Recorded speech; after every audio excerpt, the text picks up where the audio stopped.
Happy Wednesday, y'all. What's going on? And welcome to an impromptu kind of special episode, news brief, podcast commentary in the middle of a Wednesday on a day that there is no AEW Dynamite. This is kind of a little live stream here to kind of make up for the fact that I was not here on Monday to review Raw. I don't often miss those Monday Night Raw streams and reviews, but I had something I couldn't get out of this week, and so we had to take the week off. So I figured to make it up to you guys, we'd come up here now, and I'm really glad I made that decision because there is a ton of stuff to get into. The wrestling news has been pretty full all week long with some really interesting stories, a couple of WWE departures, and all sorts of crazy stuff going on that would really load up our podcast on Saturday if I waited until Saturday to take care of all of this, because we have Double or Nothing coming up on Sunday that I'm going to be here to review, and Saturday is going to kind of serve as our Double or Nothing prediction. So if I waited and did all this news then, we'd have a 5-hour long podcast on Saturday, and that was going to be way too much. So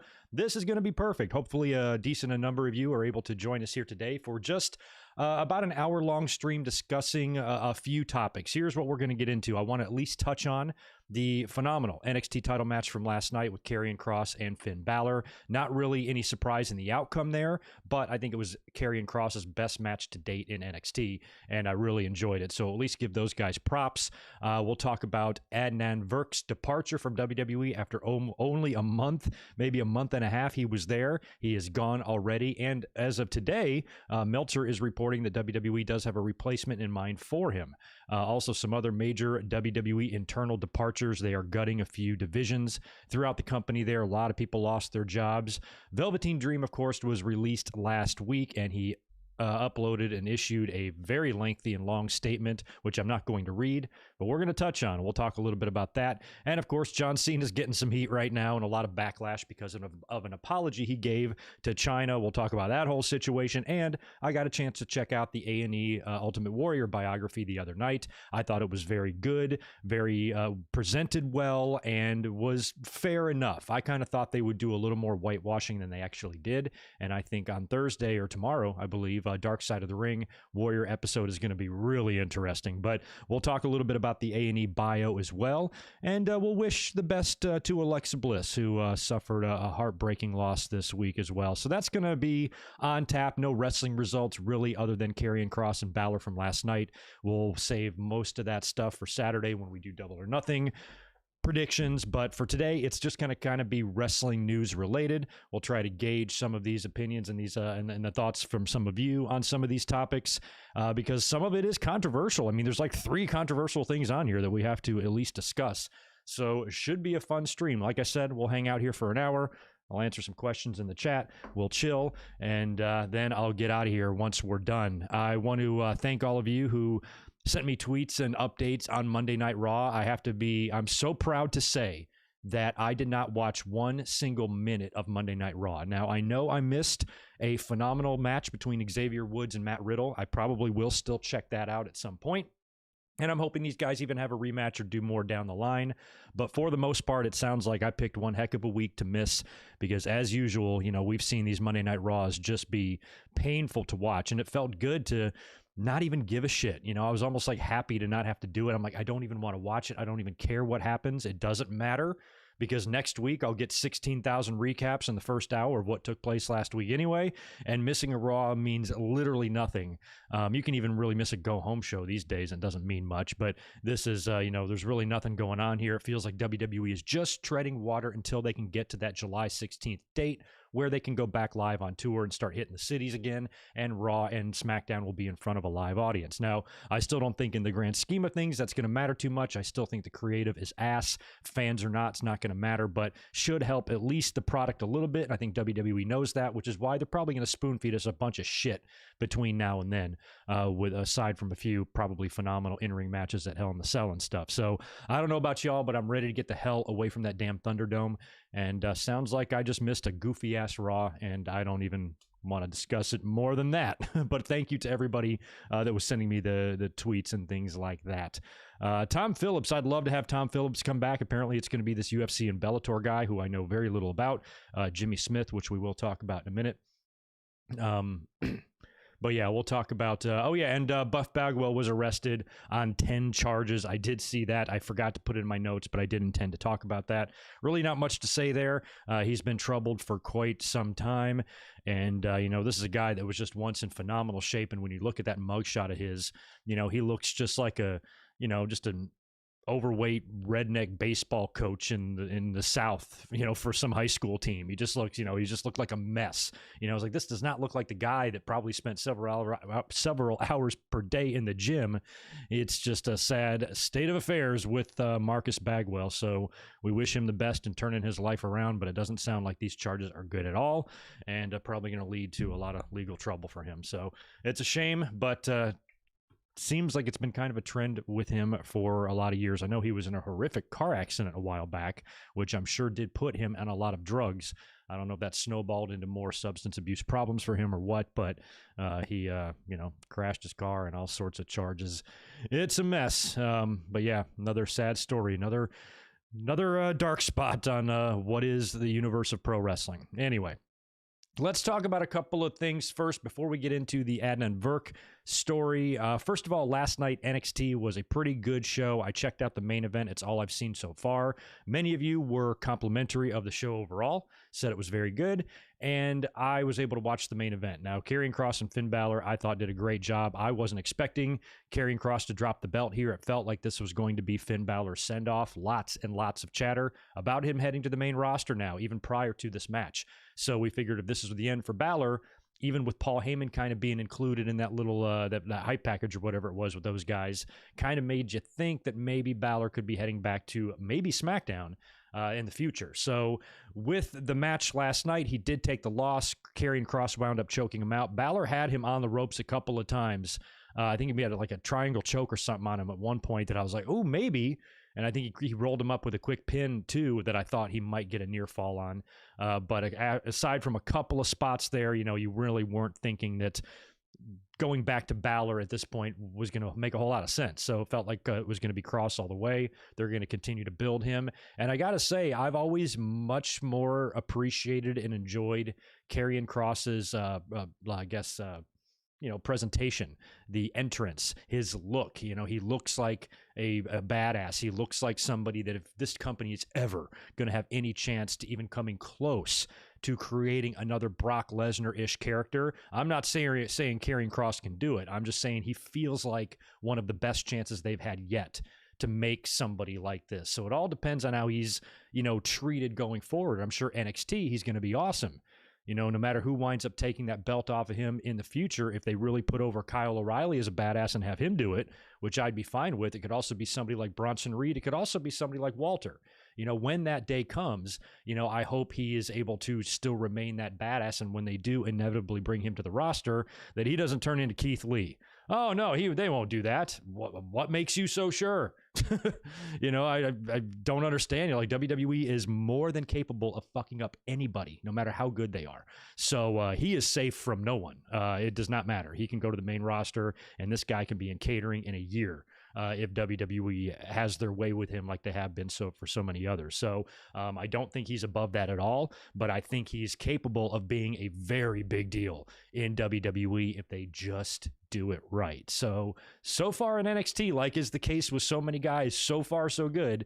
It's that main roster shit we have to worry about. So we'll see in the future if this guy can have some matches down the road with a Bobby Lashley or a Drew McIntyre or a Roman Reigns. Think about that. Think about just an unstoppable. What if Karrion Kross isn't defeated for another year?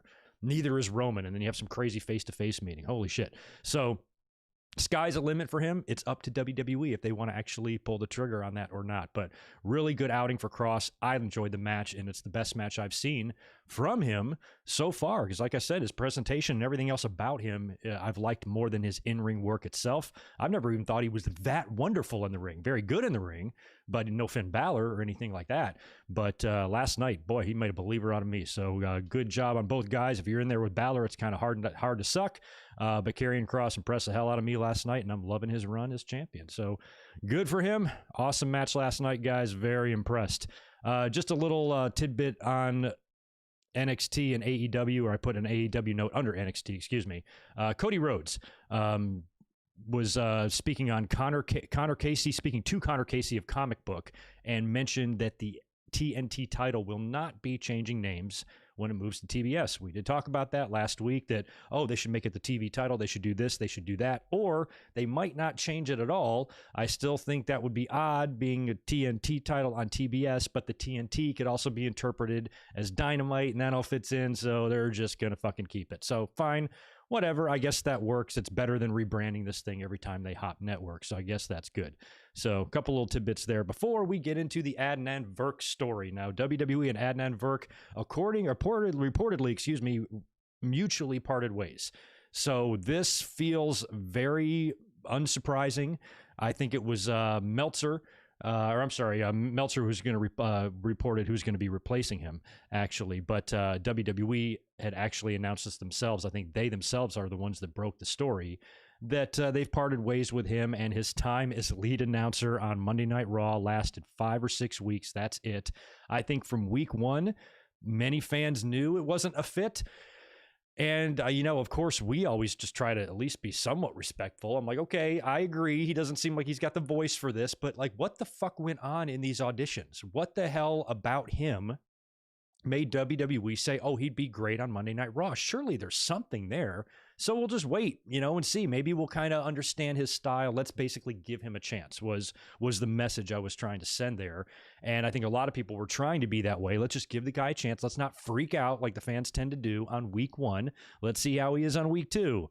Really not much better. Now, he's not as bad as like Mike Adamle, but he was saying some weird things. I think he was trying to be like spontaneous. I think this guy did some SportsCenter shows, and if you ever watched, SportsCenter, they ad-lib all sorts of crazy shit. They're always throwing out sign lyrics or Ric Flair catchphrases or something during highlights and shit. So I think he's maybe better in that environment and kind of like, thinking on his feet here. But he's, Bobby Heenan, was the master of this, but guys like this, when they try to say something, it comes out wrong. And he was just saying some weird stuff when Braun Strowman was running around doing his choo-choo train thing, and he goes, we're going to need a bigger boat. And Corey's like, what kind of boats need railroads or whatever? So shit just didn't make sense sometimes. And his voice was just tough to get behind. And I think he's a reason, he's more likely the reason, or the reason he was more than likely hired is because of this obsession that guys like Kevin Dunn and Vince McMahon have with these like more mainstream or sportscaster type of guys, when really the best announcers are the ones that, know wrestling, that want to do wrestling. That's where, the guys like Jim Ross and Solis and Shivani's and guys like that came from. And Mike Tenay's, they're just better at telling the story. They just understand it better. And I know we're in a completely different era, but guys like this, it should be clear by now that they really don't work out most of the time, like what they did with Mike Adamle. And there's been just this revolving door, and they don't have, I think that's another big problem of Raw, is you don't have any set voices. WWE continuously moves this shit around, and I don't know why they do. Why they think that's going to really change anything. You have who you have, use them. And, they gave Renee Young a shot. They just haven't been able to ever figure out the commentary since Jim Ross left, really.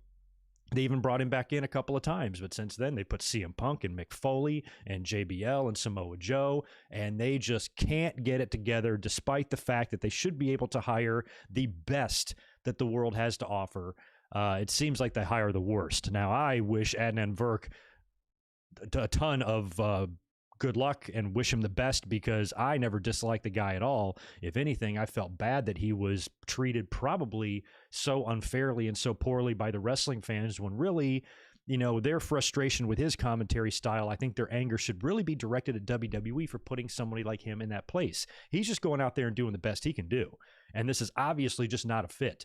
Doesn't mean he can't call other stuff. I believe he's called some baseball, and he does have experience doing this stuff, but calling professional wrestling, you can't just hire a SportsCenter guy. It's just not how it fucking works. So to me, it just baffles me how they tried him out and, had auditions for him and looked at him and said, oh yeah, he'd be perfect in between, being flanked by Corey and Byron. This is going to be great. Do they not? I mean, I guess this might have been his trial run anyway. Most jobs do have probationary periods, where you work for a little bit and they reserve the right just to say, nope, this is not working out. but I feel like they could have given him this opportunity, maybe even in NXT first, and just see how it went, and that sort of thing, and just to put him right out there and set him up for failure when the fans are already, even if you put somebody good in there, chances are they're going to reject them at first before like warming up to him, So if you just throw him right to the lions like that, it's like, well, what'd you expect? Fans kind of rejected him, and apparently the word is prior to his release on the 24th or his departure, this was already in the works. I think both sides already knew, and he issued a statement about it saying the travel was getting to him a lot, which is funny because they're only going to one place. If the travel bothers them, it's going to bother them a lot more when they hit the road. So it just wasn't a fit, but I don't think he deserves to be attacked for any reason at all.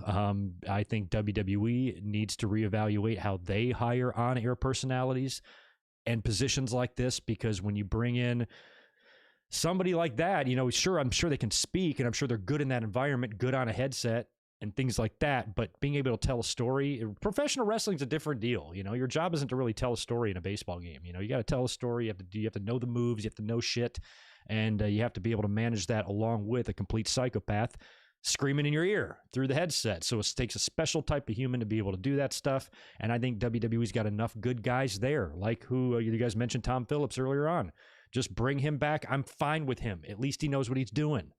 And at least he's not Michael Cole, who just drives me insane. So I miss the days of where we really liked announcers. I think for the most part right now, most people help me out. They support and probably like Pat McAfee for the most part. I think he's been getting good reviews so far. Everybody for the most part likes Tom Phillips. Everybody liked Samoa Joe. Byron we make fun of. Corey's got his up. Corey's very good at what he does, but god damn is he annoying. But yeah, he's also very good. He's found his niche, and I think he's kind of a guy that in WWE is somewhat bulletproof, because he is maybe the modern day Jesse Ventura. Really not a fair comparison to make between the two. I think Jesse was far better, but Corey is in that role, and he's good. He's really good. But I think fans still, with Corey, it's like they know he's good, but it's like tough for them to admit. I'm kind of in that boat too. But and of course the NXT, Wade Barrett's been getting good reviews. Everybody liked Vic Joseph. He's there, right? Yeah, he's still there. Beth Phoenix does a good job. So when you look at everybody they have good people. And why Adnan Virk is being placed ahead of so many other people on the commentary team and roster that could probably do a much better job filling that role was a little bit head scratching. So apparently, according to Dave Meltzer, anyway, Jimmy Smith is going to be Adnan Virk's replacement. Now, WWE, I don't think has officially announced this as of yet. I really wasn't aware of who this guy was, other than the fact that he did some UFC and Bellator commentary, and he's been on NXT a time or two, apparently, as well, on a pre-show and something else. So I kind of don't even really recognize the guy. I mean, he's bald, so he's pretty cool there. Other than that, I don't know much about him, but here we go again. They're bringing somebody else in to do this job when they probably already have that person more than capable of doing it in-house right now without having to spend any more money. But they are just so desperate to find that like next voice, which to me is silly, because you're never going to find another Jim Ross, I don't think, who's just going to be there for the next 20 years. I think anybody, even if they work out, these days, it just seems like they either get moved to SmackDown or moved around, or they quit, or something happens, or whatever. There's no just long-term. We're never going to have a Howard Finkel again. We're never going to have a Mark Eaton again, or some of these 20-year-long referees. It doesn't feel like with some of these guys that they're bringing in. So we'll see. Best of luck to this next guy too, but I don't know how much better he's really going to be. Maybe he's a little bit more suited for the job because of the combat sport thing. But other than that, what do you guys think? Do you know of him? What's he like? Is he good? Can he talk? Can he put words together? Group words together to form sentences? That sort of thing? Hopefully he can. But best of luck to Adnan Virk going forward. I'm sure he will continue to find work in sports and things like that. I'm sure he will be just fine. Unlike maybe some of the others, because along with his departure, there was a whole bunch of major internal departures as well. No reason to go through any of these names because we're not going to know who they are. But they really ripped through a big portion of the company and pretty much gutted the WWE Studios division. Many longtime employees were putting posts up on Twitter and social media thanking WWE for their time there and letting everybody know that they had been released. So there was a lot more going on. Feel bad for everybody there who lost their job. I know a lot of people who were cut. Some of them were there 10 plus years. And that's always sad when that has to happen. So more departures going on in WWE. That's never good. But the biggest one of the week was, of course, Adnan Virk. So best of luck to him. Before we get into Mr. Patrick Clark, let me cruise over here to the chat and knock out a super chat or two, and then we'll roll into the other news. It's good to see OK Fabe in here. Dude, you probably sent that back a while back here. Hopefully you're still in the chat. Good to see you as always, man. Thanks for being here. Hope you're doing well. And go shoot to OK Fabe a subscription. He is a good dude, one of the good guys in the community. We all love us some Connor. Spaz is here as well. What's up, dude? Appreciate the $10. Got a loaded NXT review going live in about an hour, and episode 2 of NXT Rewind goes up this weekend. It's on the first takeover, so come on by. Cheers, Greg, in the chat. Hope everyone is well. Yeah, do the same for Spaz. Go over there and show him some love. If you're a big NXT fan and you like that type of discussion, we do it on the channel on Saturdays on the podcast and stuff, but we don't dive too much into the details there. Spaz does. Check him out and give him some love. All right. Daryl is here. Big J, Ben Domination, Zane G, Jonathan, Nate. Good to see y'all here. Jose Lopez, Ratnick's in the house. DX, Trey, Mr. X. Alyssa is here. Yeah, we're going to talk about Alexa Bliss's pig. That's so sad. Good to see you in here, Kyle. Hopefully I didn't miss too many others. Victor. Knock out another super chat here from Chris Ludecki. Appreciate the $5, dude. I agree, Greg. I think WWE is too focused on having commentators call wrestling like a sport rather than it is, which is wrestling, especially when I think Vince doesn't like wrestling to be called as a sport. He wants to get away from that. He should want the storytelling stuff, which is, it's contradictory to who they're hiring when they're hiring new sportscaster guys. So I don't know. WWE makes movies, remember? Oh my God. What an idiot. Okay, thank you for that, Barry. They just announced who Jimmy Smith a few minutes ago.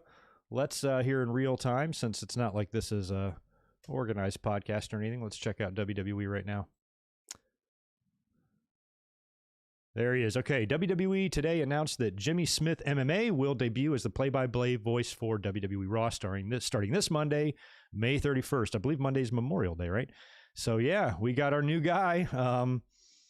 Whatever, we'll see. Wish him the best too.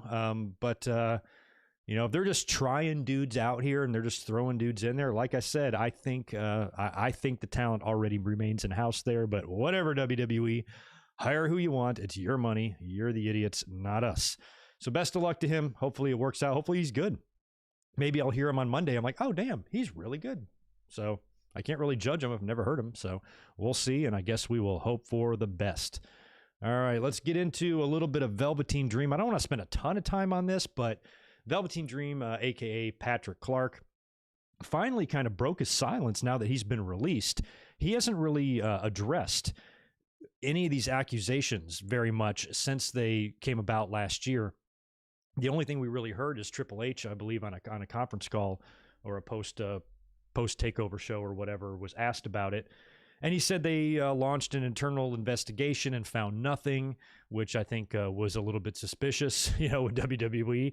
But nonetheless, he was still kept off of TV, not really used. I think in WWE's mind, because of how much they've spent and invested on him, that they were hoping this was a situation that could blow over and would kind of dissipate, because he was one of the big casualties of the speaking out movement from last year when so many wrestlers were outed for doing, kind of scummy shit or whatever. Some of it just scummy, some of it flat out illegal.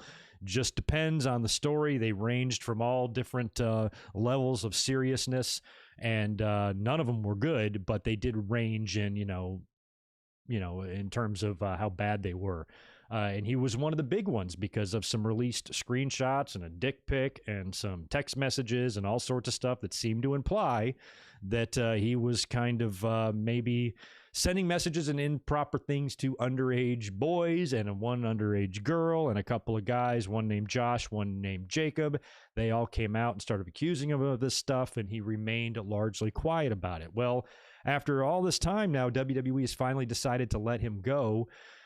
And we've heard, you know, some people in WWE, one guy came out and said he was the most unprofessional guy he had ever worked with and sounded like he had a little bit of heat, you know, backstage from a professional standpoint or an attitude standpoint. But that's completely different than, you know, doing something like downright illegal or shit like that. So they finally did release him. And after all this time, he released, I think it was yesterday, the day before, an extremely lengthy statement, which I'm not going to read. You can read it for yourself, basically kind of defending and denying a lot of these accusations and basically coming out with his side of the story after all of this time, when he could have done this a long time ago. Maybe WWE didn't want him to, because they felt if he did, it would make him look worse, and they didn't want to be, that would just, you know, worsen the situation. So maybe they were the ones that were kind of encouraging him not to say anything. I don't know, but it is weird that he waited all this long, especially when he was so specific in some of these accusations and his denials of them.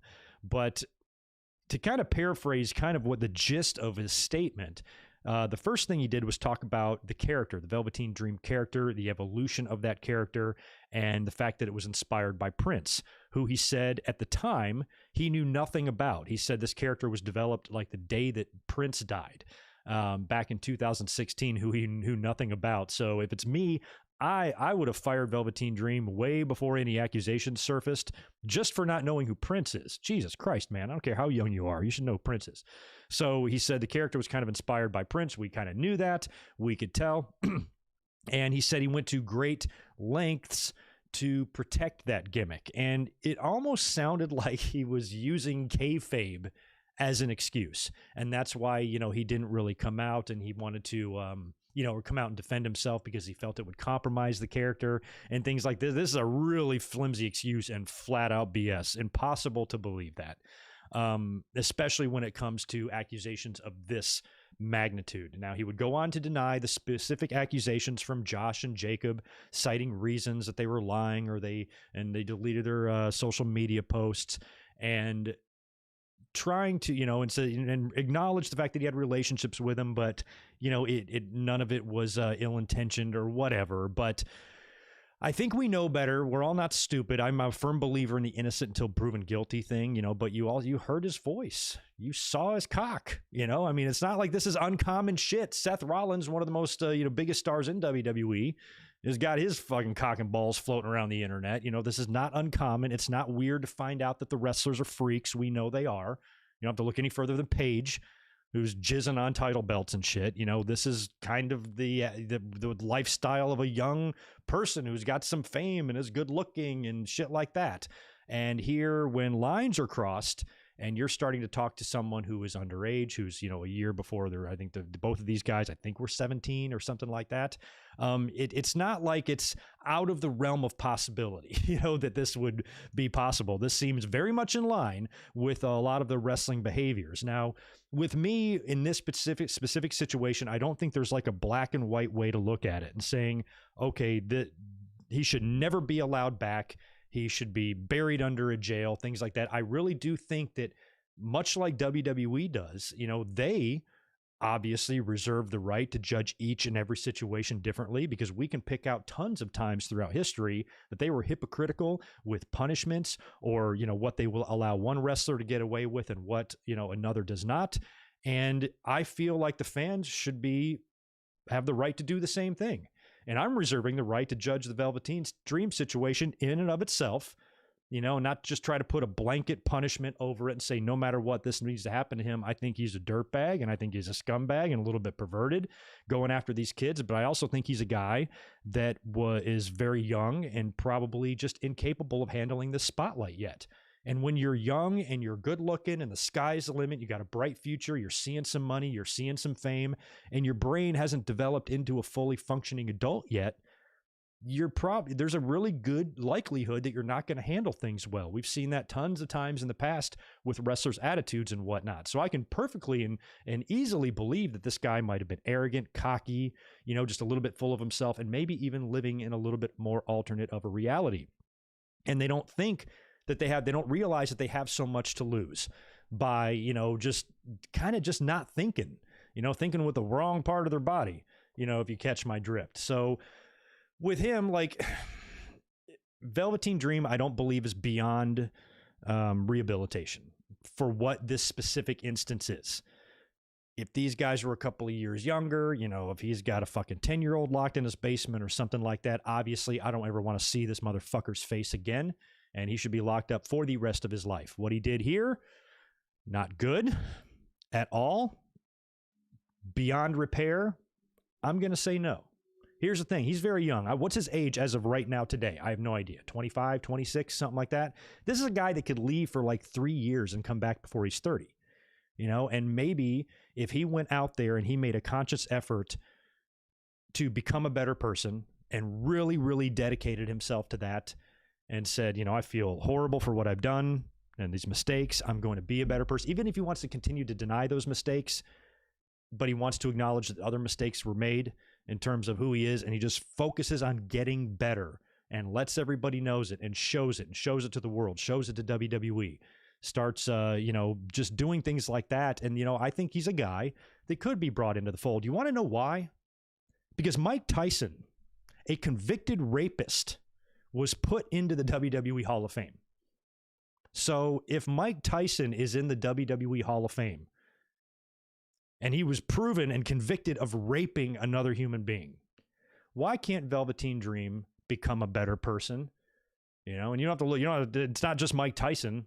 There's lots of other people in the Hall of Fame that we could say that about. Mike just comes to mind because of the nature of his crime.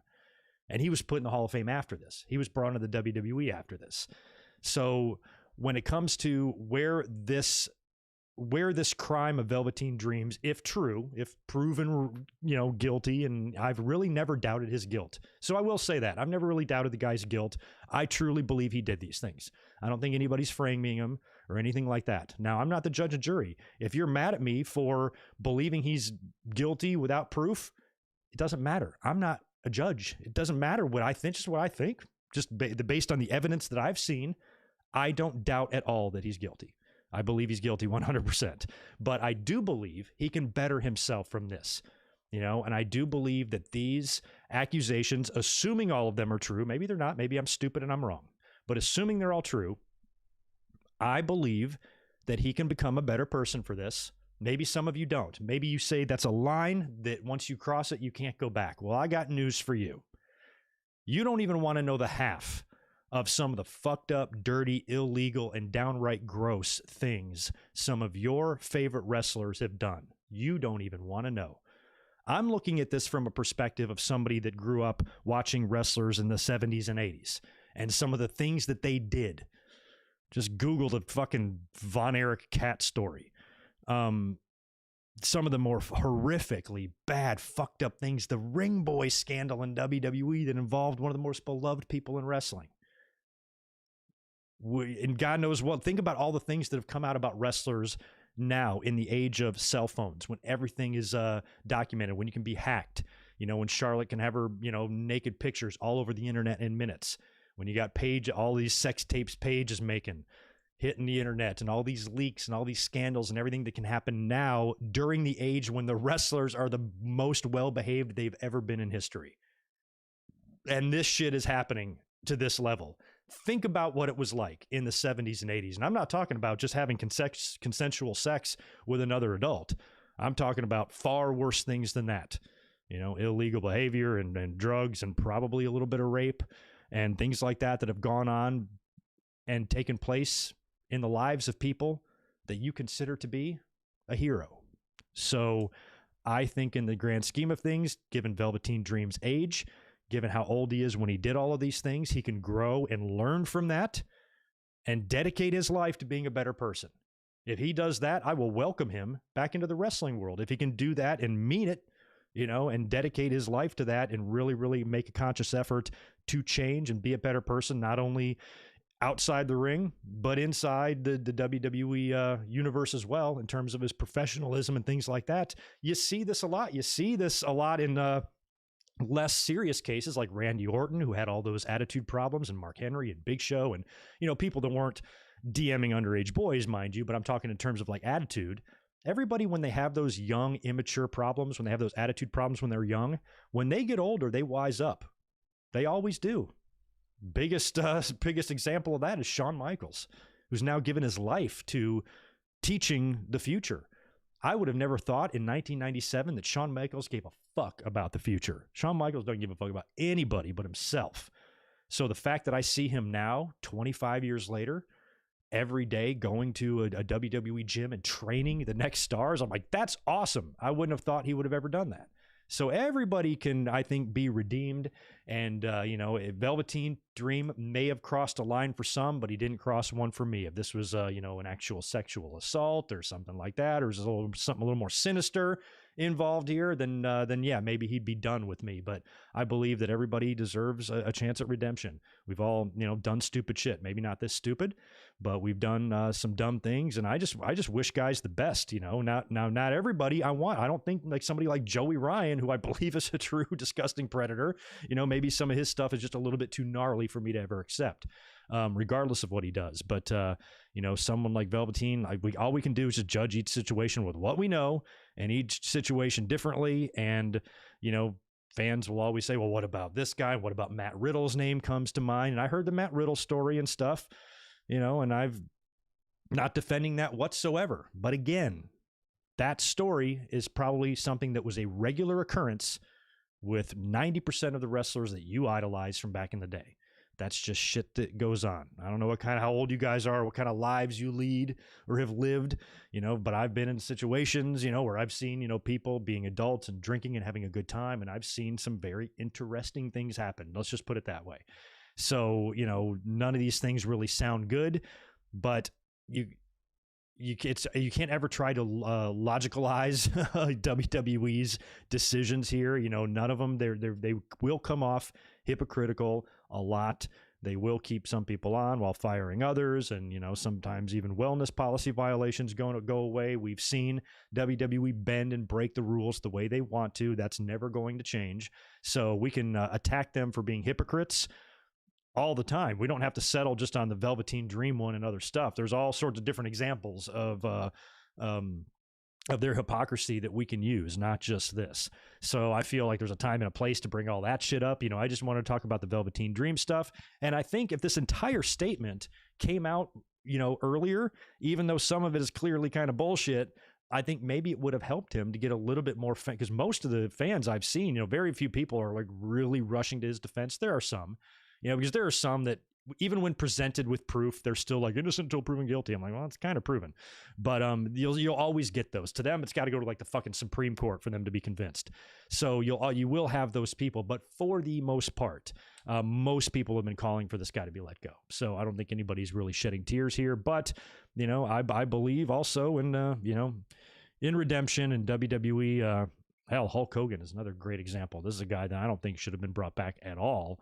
And was even, he was at this past year's WrestleMania. They just, it's ridiculous, and there's probably far crazier shit. Just look at what Hogan was doing when he's a retired old man banging some dude's wife. What do you think he was doing when he was at peak physical condition in 1986? I don't think you want to know that either. So, yeah, anyway, Velveteen, honestly, we wish him the best. You want somebody to learn from their mistakes, and what we don't want is for him to continue to be a scumbag, right? So isn't it better that he gets himself better?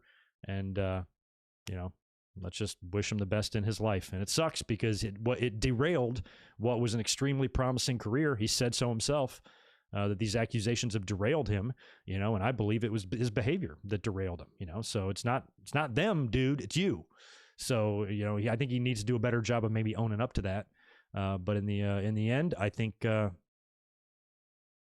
he deserves at least a chance to straighten out. We'll see. We will see. Thank you, Fitness Night, for the $5. What's up? To me, Dream is dumb, but can be redeemed. Yeah, and I don't want to simplify what's going on here, but really that is it. He's dumb. I was dumb when I was his age. And I can't imagine how dumb I would have been if I had his fame attached with it. If I was as good a shape as him, I was definitely as sexy as him, but as good a shape as him, or had that much promise, maybe seeing a little bit of money, that sort of thing. I don't know. I wouldn't be doing what he did, obviously, but I'm not sure if I'd be the greatest person to be around. I'd probably it'd be too much for me. My brain isn't mature enough to handle that, and I think that's what it really comes down to: is that kids are stupid. Kids are really stupid. Yeah, exactly. Jimmy Snuka, Fabulous Moolah, Steve Austin. A lot of that stuff they tend to gloss over in that A&E bio, but, lots of examples of that. Michael Kumo, good to see you. Appreciate the $5. Remember when WWE wanted MMA commentator Mike Goldberg? I do, actually, even though he knew nothing about wrestling and made that clear to them. Yeah, they're stupid.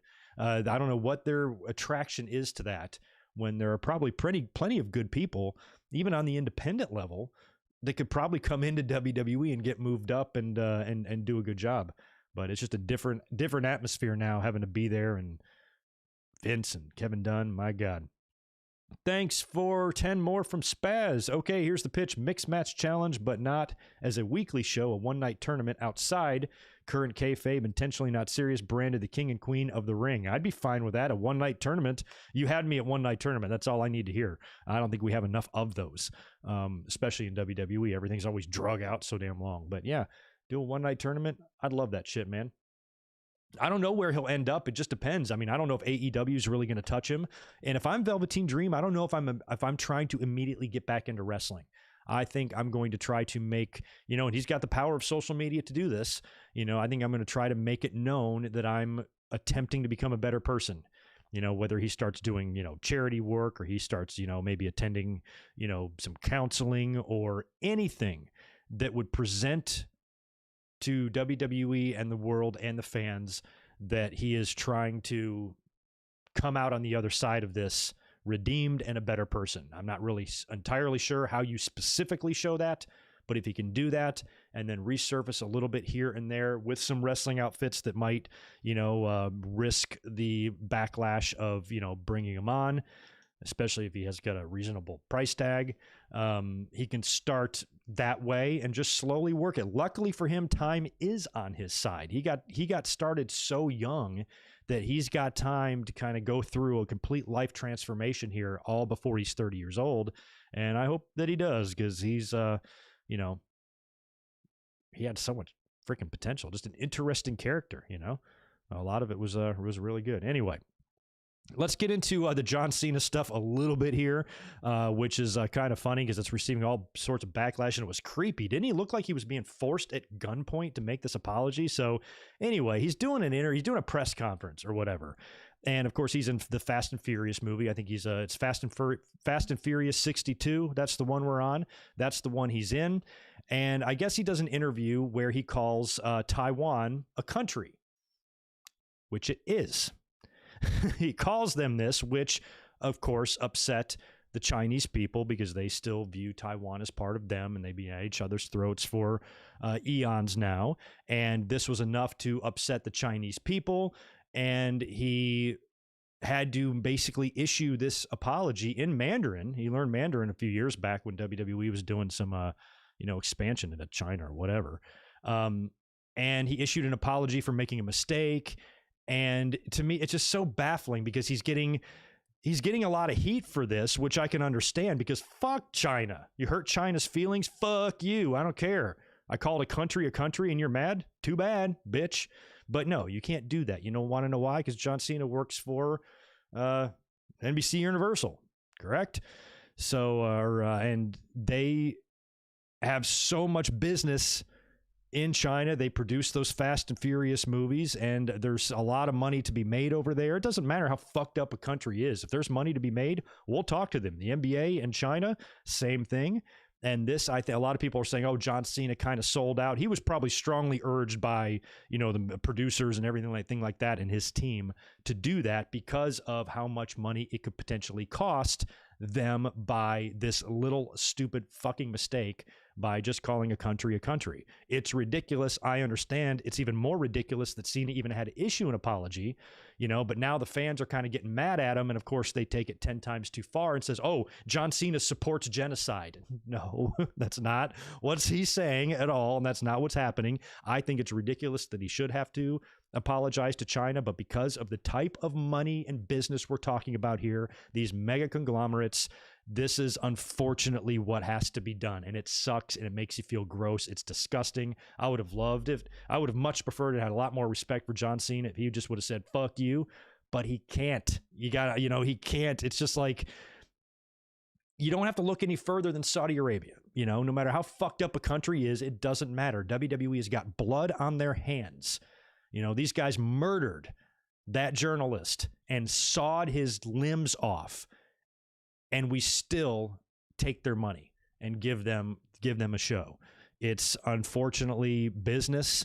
And when this type of amount of money is, you know, and there's offices there in Beijing and shit like that, when there's all this involved, he just had to kind of do what he had to do, even though it was weird. It really did look like he was being forced to do it.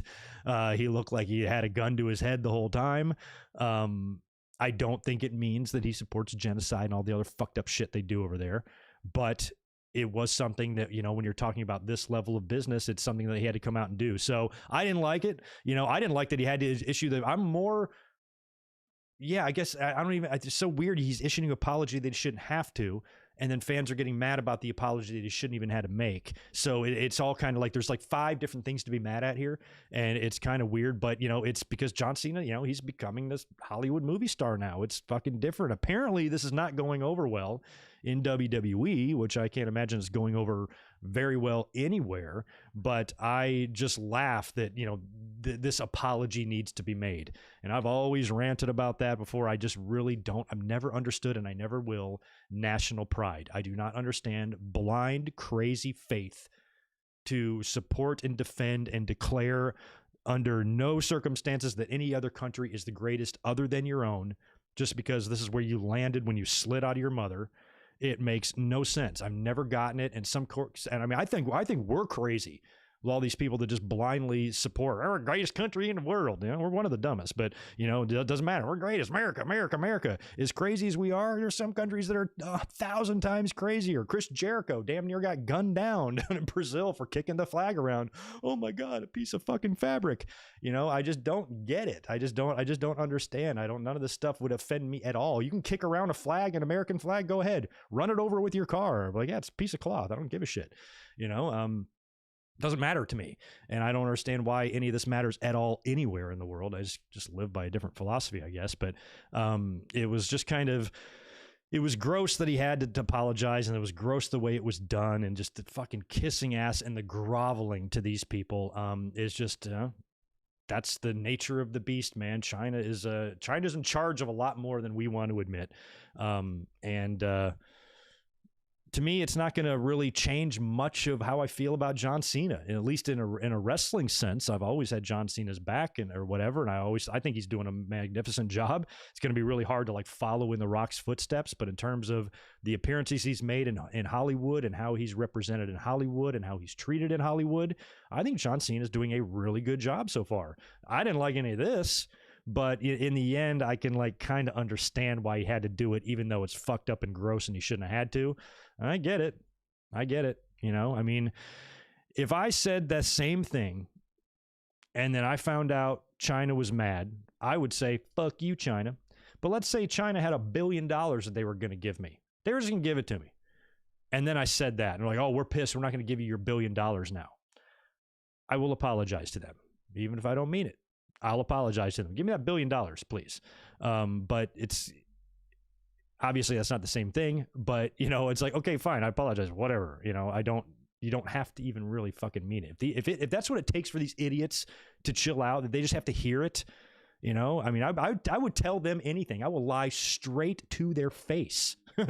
Anything. Because I'm like, if they're that crazy to be that offended that you called, you know, Taiwan a country, then they deserve to be lied to. I'm like, yeah, I apologize. I sincerely apologize.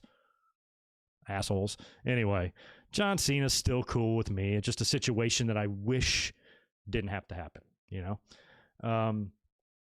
Why don't we finish up here before I get out of here? I got about 10, 15 minutes to finish up. I want to talk a little bit about the Ultimate Warrior A&E biography that aired on Sunday. This was going to be an interesting week because we have 2 of them. We've got the Dark Side of the Ring, which airs tomorrow. Now, I wasn't expecting, just like a lot of these A&E biographies, the Booker T one and Austin and Savage and stuff like that, they weren't going to give us a whole lot we didn't already know. They might give us a couple things we didn't know, but I'd say 90% of it is rehashed information just presented a different way. So I was expecting that.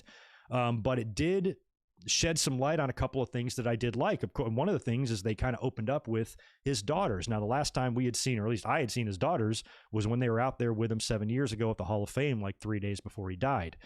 They've grown up to be beautiful young women. They seem like they've got aspirations. One of them kickboxes, the other one paints or some shit, and they seem to be, well adjusted, and Dana's done a pretty good job, raising them. So it's good to see them doing well. So I liked that.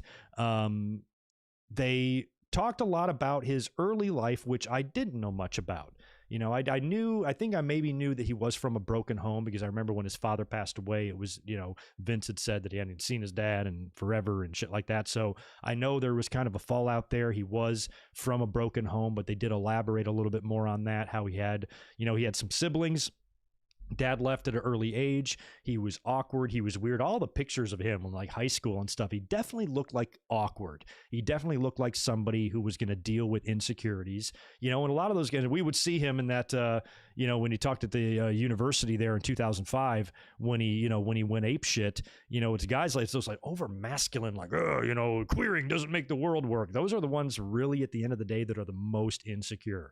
And, they really focused on that. And you could tell just even in his pictures in his early life, he was probably just a weird, awkward, dorky fucking kid that probably helped birth a lot of this aggression in him, later on. So they touched on that and gave us kind of an insight into a little bit of his early life. I'm hoping Dark Side of the Ring elaborates that on that even more. I'm kind of curious about some of his friends, growing up and things like that. So they did let us in on a little bit of that before they dove in to his wrestling career, which is that from there we kind of knew how he got started, knew about the bodybuilding stuff, and then, being, I guess, approached at the gym and then getting into wrestling, tag teaming with Sting as the Blade Runners, and then kind of going off on his own.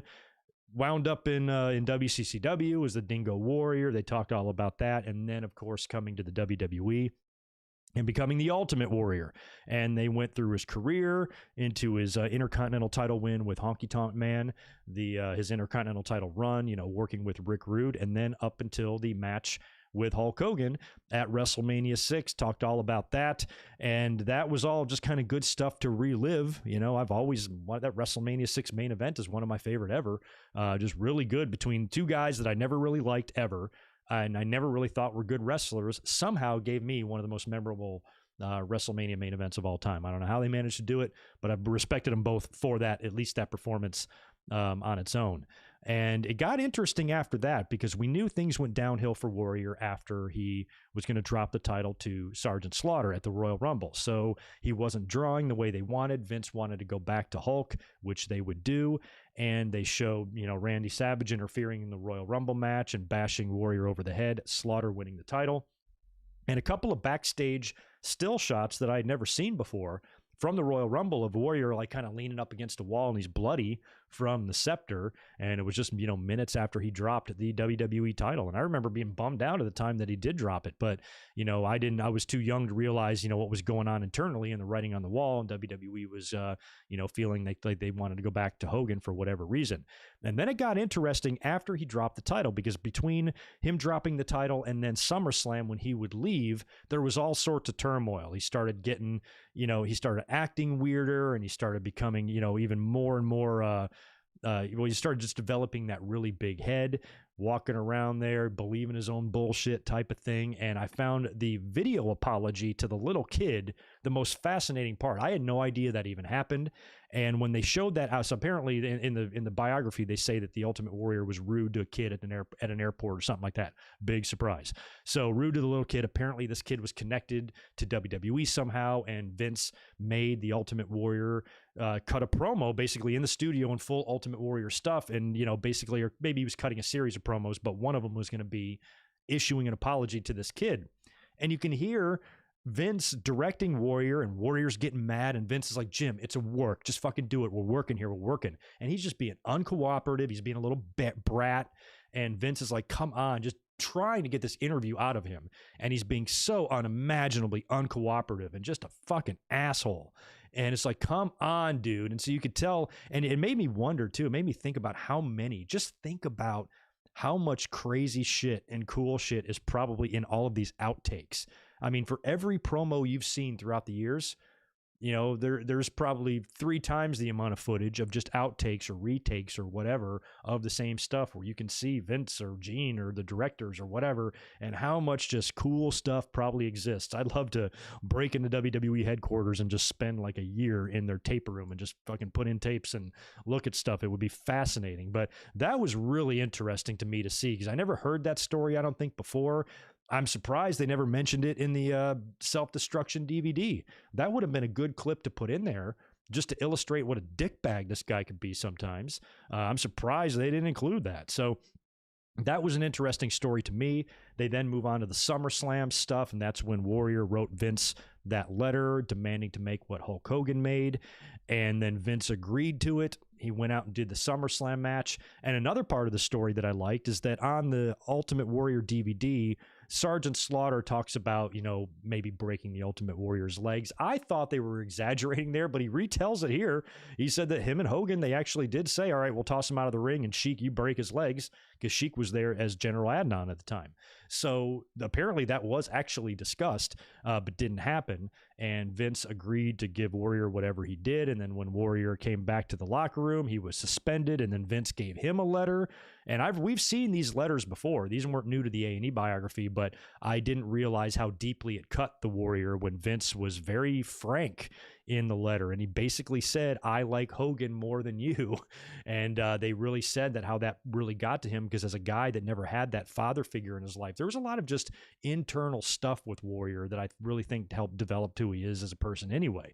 So that was all really interesting. And especially when Vince said, you're a legend in your own mind and you're done, get the fuck out of here or whatever. So that was all really interesting to hear, kind of told from a different perspective a little bit. They talked about his return in 1992 and then his quick firing a few months later with the steroid stuff, then his return in 96 and his firing when his dad passed away. Now, I've told the story a million times. I was at one of the shows. I was actually backstage at the show that basically got the Ultimate Warrior fired. It was a house show in Detroit right before, like a week before International Incident. I think it was a Saturday night show. Dave Hebner and Briscoe came to get me and took me backstage at the intermission, hung out for a bit. And that night, it was supposed to be the Ultimate Warrior wrestling Owen Hart. And there were signs on the door all over the building. We were getting in there saying Ultimate Warrior will not be appearing tonight. So he no-showed that. But Owen Hart then comes out to the ring during the house show, gets on the mic and says, bring me out an opponent. And out comes Sid. So Sid came out, he was already there, came out as a surprise. I'm like, holy shit, where did Sid come from? This was on Saturday.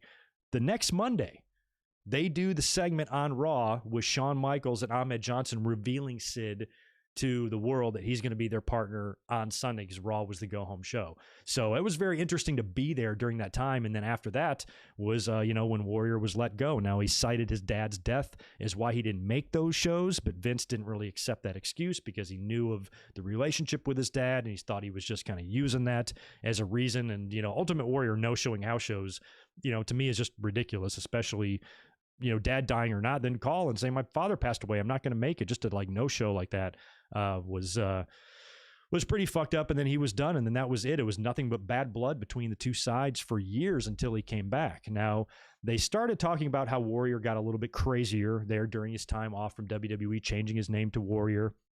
And then, of course, the infamous speech. He was doing the speech tours or whatever, going around to random universities. And then that one really gnarly one in 2005 where he just starts spouting out all this offensive shit, being a complete asshole. He's riling up the crowd. They're pissed at him. And this is what I remember seeing this whole thing when it happened. I was like, God, he is fucking losing his marbles. I cannot stand people like this. And just this homophobic, over masculine, insecure bullshit that is all over the place.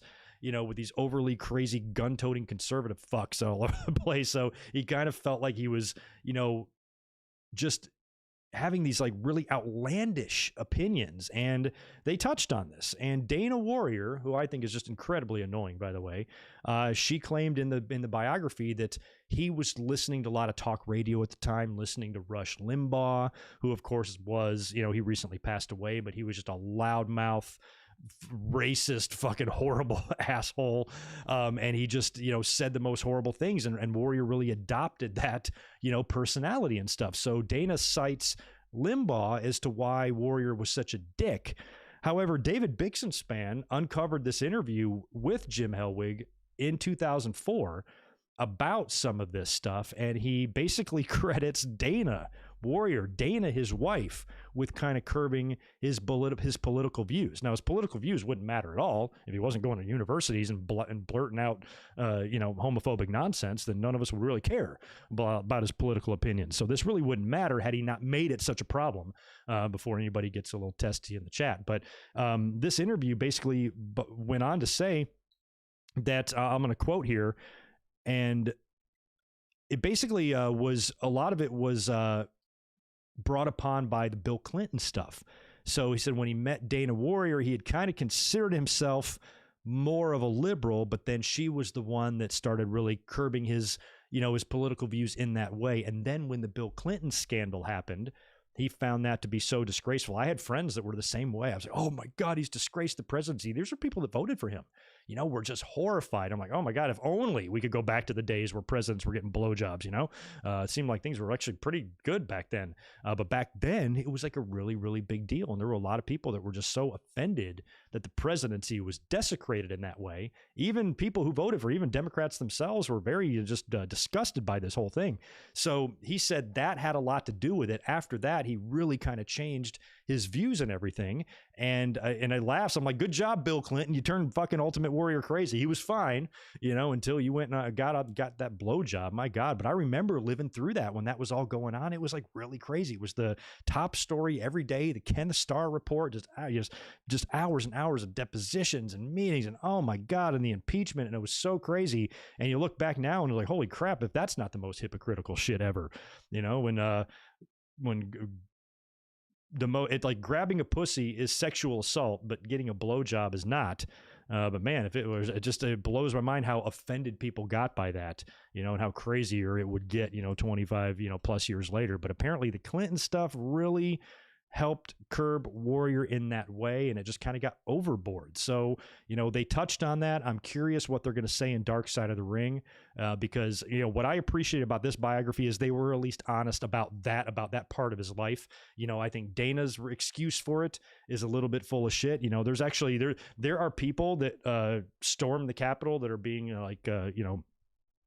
indicted and all this stuff. They're using as defense like Fox News-itis. The lawyers are saying they can't be held accountable for their actions because Fox News brainwashed them. They're using this as defense. So it felt a lot like that. And I think at the end of the day, Dana Warrior is probably the one that kind of shaped the Ultimate Warrior, because he seemed like he was pretty impressionable. He wasn't a guy that claimed to really, think for himself and be his own person. He wasn't. He was very, very much influenced and reacted to what was going on around him, whether it be in wrestling or real life or politics or whatever. He didn't seem bright. I don't even hate to say that. He didn't seem like that super smart of a dude. And that's a shame. But after they talked about kind of that ugly part of his life, they did talk about the reconciliation. And I will say this. Well, I'll say this in a minute about Dana's story, because that was hard to hear her talk about that. But they talked about the self-destruction of the Warrior DVD, how that really hurt his feelings. They used a lot of interviews from 2014. Many of these interviews that Warrior did were just weeks before he died, which is kind of eerie going back and looking at those. Some of them were days before he died because it was at the Hall of Fame. So he talked about how that really hurt his feelings, and he really had a hard time, coming to terms with WWE for a long time, until he finally just reached a place in his life, probably with his family, and, his daughters are getting older, and he just had different perspectives on things. And that was kind of a heartwarming piece to see. I'm like, okay, he kind of came around. He went crazy. It's okay. He's back now. And, he wants to show WWE that now he's a family man. He has something else to live for. Look at my family. Look at what I've done with my life. And this character that was the Warrior should be remembered, in WWE history and stuff. So all that I always appreciated. And the fact that him and Vince were able to come back together after all that bad blood and that disappointment and just the resentment that especially Warrior harbored on them, and even the reconciliation with Hogan, the two of them hugging there in the hallway. I mean, Ultimate Warrior, he made a YouTube video threatening to kill Hogan, threatening to shoot him with a gun one time.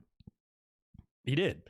So like the fact that he went from "I'm going to kill you" to "okay, all good, water under the bridge, let's just forget about it, start over. It's very it's almost movie like that he was able to literally have all of these reconciliations and put all of these different pieces at peace just days before he died, And I remember when he did, it fucking spooked me. What a crazy emotional weekend. We just got done with WrestleMania 30, Daniel Bryan's rise to the main event. We lost the streak that weekend.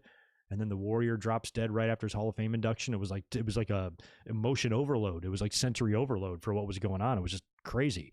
And that's, the part of his death, that was the hardest part for me to even watching this, because I've never been a fan of the Ultimate Warrior, but you do not want to hear about stuff like this. It sounds like he died hard. It does. I mean, we knew he got off the plane. He was in a hotel. We knew that.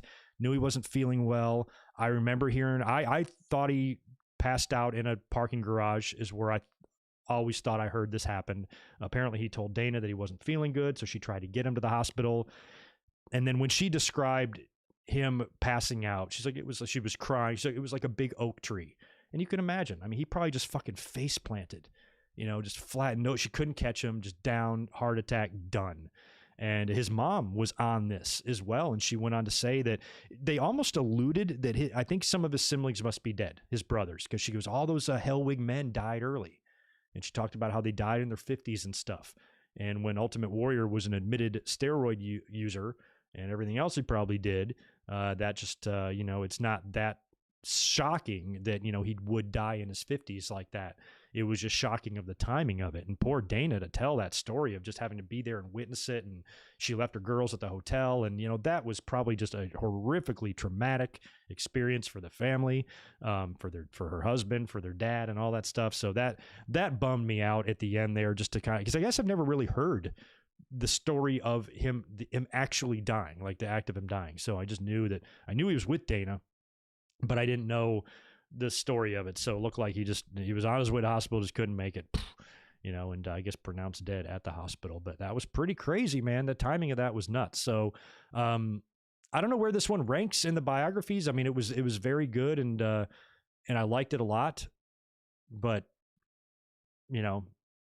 so far I might be giving the nod to the Booker T one. I really enjoyed that one, but this one was up there. It'll be interesting, like I said, to see Dark Side of the Ring, and if it'll be more, I think there's a likelihood that will be a little bit more of a hit piece. A lot of people have said that Dana Warrior is not involved in Dark Side of the Ring, but Ultimate Warrior's first wife is. So she's probably not going to be too kind to him, you would think, but we'll see. I don't believe in slander or anything like that. I hope nobody's telling any untrue stories, but as long as everything's truthful, I'm fine. And when somebody tells a kind of a douchey story about the Warrior, it's not like it's really that hard to fathom. We've heard lots of stories like that before. So we'll see. Dark Side will be interesting. I'll talk a little bit about Dark Side on Saturday when we do the Double or Nothing predictions and we come up here and finish anything else. And other than that, I remember the Ultimate Warrior comic book. I've got one. I've got a copy of it. Yeah, I do. I read it 10 times a day. We'll wrap up with just wishing the best to Alexa Bliss. I don't know much about this story because I don't have Instagram, but apparently her pet pig passed away. Pig's name is Larry, right? And apparently he's a pretty big star on Instagram. She shares photos with him and videos of him all the time. And he's her pet, like that she treats just like a dog or a cat would be. And apparently he got really sick, and some vets won't work on pigs. Apparently Alexa was struggling to find someone to help him. They couldn't, and he really declined and deteriorated super fast and died right there, basically in her arms. And she released a video, which I watched, of her kind of talking a little bit about this, and also pleading with veterinarians and, and animal hospitals to please work on all animals because they're just as special as anybody. And I don't care what kind of animal. I like animals more than people. Animals are better than people. I've got 2 cats. I'm sure one day I'll have a dog. I've had dogs in the past. I've had other pets. Like what they are. And a pig is an odd animal to have. I've known a couple people who've had like potbelly pigs and stuff, but it's still a pet, and it's still important to you. It's a family member. I've got an 11.5-year-old cat. I mean, every day is sacred with him. I don't know how long he's going to be around, so, and he's all I know. So it's like, you feel for, I think, every single person regardless of your, gender or race or age or whatever. Even if you're an asshole or not an asshole, Democrat or liberal, does not matter. You can relate to somebody losing a pet.